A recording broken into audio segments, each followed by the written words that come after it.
নমস্কার বন্ধুরা, মধুমিতার একটি নতুন ব্লগে আপনাদের আবারও স্বাগত জানাচ্ছি।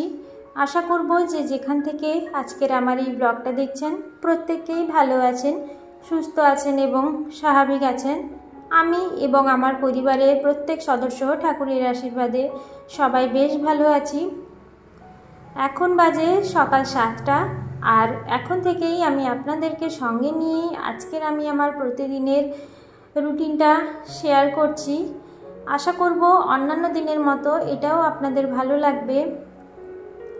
সকালবেলা উঠে ঘরের যে কাজকর্মগুলো থাকে ওগুলো তো শেষ করে নিয়েছি, আর গত দুদিন হলো আমি কোনো ব্লগ আপলোড করতে পারিনি কিছু সমস্যার জন্য। এটা হচ্ছে বৃহস্পতিবার দিন বানানো ভিডিও, সেটাই আজকে আপলোড করব। তো আজকে ভাবছি কালকে যেহেতু শুক্রবার আছে, তার আগে আজকে একটু হাতে সময় ছিল, সেই জন্য গ্যাস ওভেনটিকে একটু ভালো করে পরিষ্কার করে নিচ্ছি। গ্যাস ওভেনটা ভীষণই তেল চিটচিটে হয়েছিল, একেবারে ভালো করে ডিপ ক্লিনিং করে নিলাম। আর বার্নারগুলোর ভেতরে কালো কালো সব ময়লা জমেছিল, সেই জন্য ফ্লেমটাও ঠিক মতো হতো না।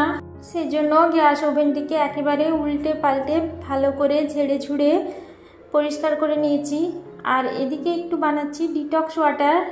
এর আগে একবার এটা বানিয়েছিলাম কিন্তু আপনাদের সঙ্গে শেয়ার করিনি।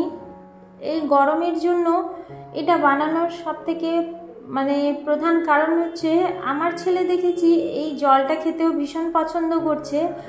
ও একটু টক টক জাতীয় জিনিস খেতে একটু পছন্দ করছে এই গরমের জন্য। তো যেহেতু এখানে লেবু দেওয়া আছে আর একটু লেবুর রসও চিপে দিয়েছিলাম এই জলের মধ্যে, তো দেখছি ও সকাল থেকে যেই দেখেছে এই জলটা, ওর বাবা ওকে একটু খাইয়েছিল, তো সেখান থেকেই ও আর নর্মাল কোনো জলই খেতে চাইছে না।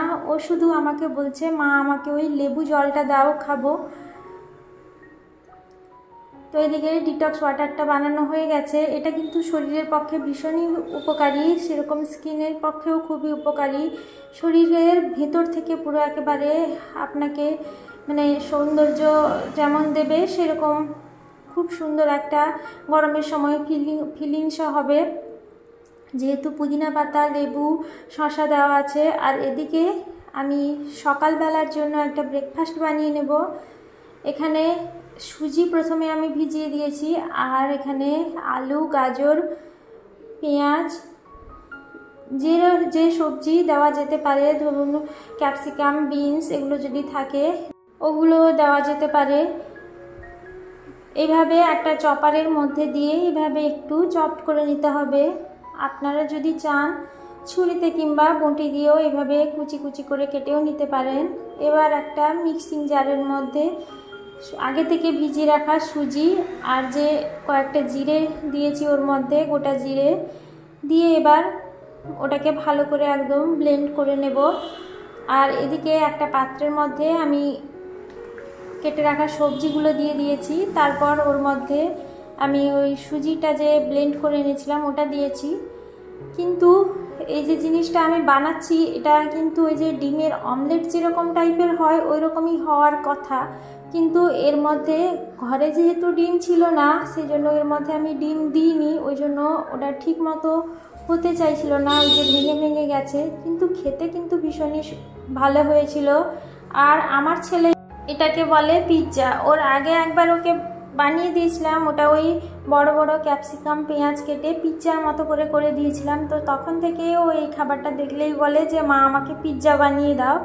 যাই হোক, কিছু তো একটু খেতে চাইলে কিন্তু প্রত্যেক মায়েদেরই ভালো লাগে যে বাচ্চা নিজে থেকে কিছু খেতে চাইছে। এখনকার দিনের বাচ্চাদের কিন্তু খুবই বড় একটা সমস্যা হচ্ছে খাওয়ানো নিয়ে। তো এদিকে সকালের কাজকর্ম শেষ করে স্নান টান করে চলে এসেছি, সবাই ঘুম থেকে উঠে পড়েছে। বিছানাটা গুছিয়ে নিয়ে চুলটা একটু বেঁধে নিয়ে একটু সানস্ক্রিন মেখে নেব, তারপরে যাব ছাদে জামা কাপড় শুকোতে দিয়ে। ঠাকুর পুজো তো আছেই। তো আজকে যেহেতু বৃহস্পতিবার ওই জন্য পুজোটাও খুব তাড়াতাড়ি করে নিয়েছি, আর সময়টা একটু বেশি লেগেছে, ওই জন্য আপনাদের সঙ্গে শেয়ার করতে পারিনি।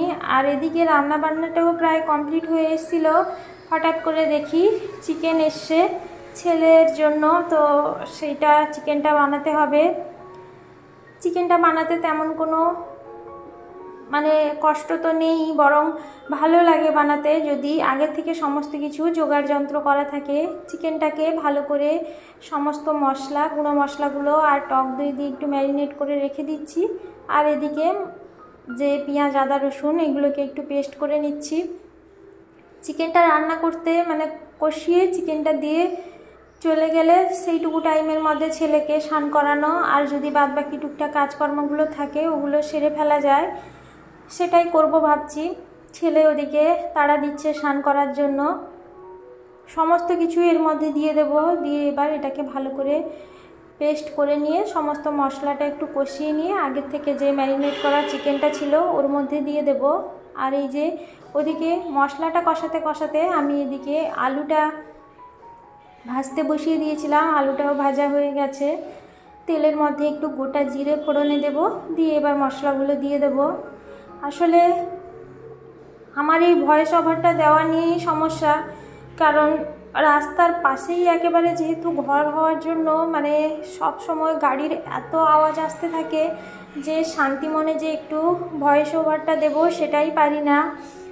মানে কতবার যে আমাকে কেটে কেটে ভয়েস ওভারটা দিতে হয়, তারপরেও অনেক গাড়ির আওয়াজ শুনতে পাওয়া যায়।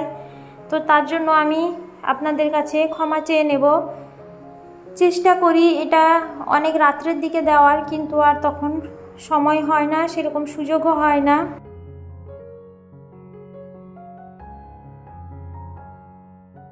চিকেনটা কষাতে দিয়ে ছেলেকে তো স্নান করিয়ে দিয়েছি, স্নান করিয়ে আসতে দেখি এদিকে চিকেনটাও কষানো হয়ে গেছে।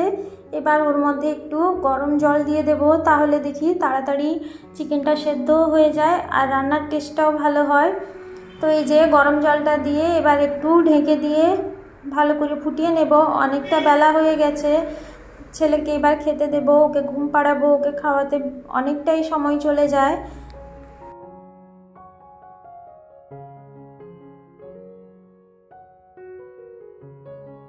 রান্না বান্না শেষ করে ছেলেকে খাইয়ে দিয়েছি। এবার রান্নার পরে যে থালা বাসনগুলো জমেছিল ওগুলোকে একটু ধুয়ে নেব, তাহলে একটু কম হবে আর কি। আবার খাওয়া দাওয়ার পরও তো অনেকটা বাসন মাজতে হয়, সেই জন্য অল্প অল্প কমিয়ে রাখলে যে কোনো কাজই করতে ভীষণই সুবিধা হয়। সেই জন্য আর সিঙ্কটাও যেহেতু একেবারে ছোট, এখানে বেশি বাসন যদি জমিয়ে রাখি তাহলে ধুতে ভীষণই অসুবিধে হয়। তো সেই জন্য অল্প কয়েকটা জমেছিল সেটাকেই ধুয়ে নিচ্ছি।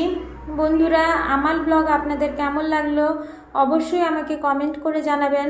আর আমার ব্লগের কোথাও যদি আপনাদের একটুও ভালো লেগে গিয়ে থাকে তাহলে আমার চ্যানেলটিকে সাবস্ক্রাইব করে আমার পাশে থেকে যাওয়ার অনুরোধ জানাবো।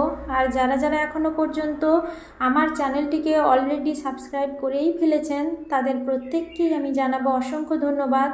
এভাবেই আপনারা আমার সাথে থাকুন, পাশে থাকুন, যাতে আমি পরবর্তী সময়গুলোতে ভালো করে ভিডিও বানিয়ে আপনাদের সামনে উপহার দিতে পারি।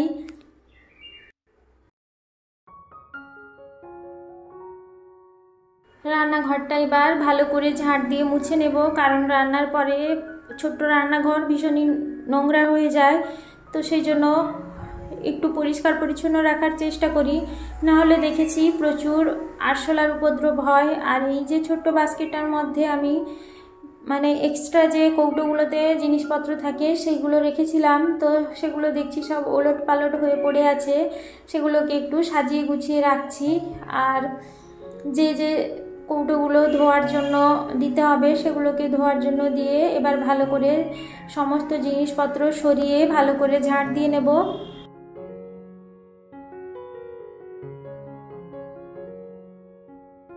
তারপর রান্নাঘরটা মুছে চলে যাব। দুপুরের খাবারটা খেতে অনেকটাই দেরি হয়ে যায়, ওই ধরুন 3টে সাড়ে 3টে তো বেজেই যায়। ততক্ষণে রান্নাঘরটা শুকিয়ে যাবে। আর থালা বাসনগুলো পরে যখন ধোবো তখন ওই সিঙ্কের জায়গাটা যেটুকু জায়গায় জল পড়বে সেটা ভালো করে মুছে নেব। তো একটু একটু কাজ করতে গিয়ে চোখের সামনে যেটা নোংরা ময়লা দেখতে পাই সেগুলো একটু মুছে নেওয়ার চেষ্টা করি। রান্নাঘরের এই দরজাটা দেখছি হাত দিতে একটু তেল চিটচিটে লাগছিল, তো সেই জন্য দরজাটা আর এই সুইচ বোর্ডটাও ভালো করে একটু মুছে নিচ্ছি।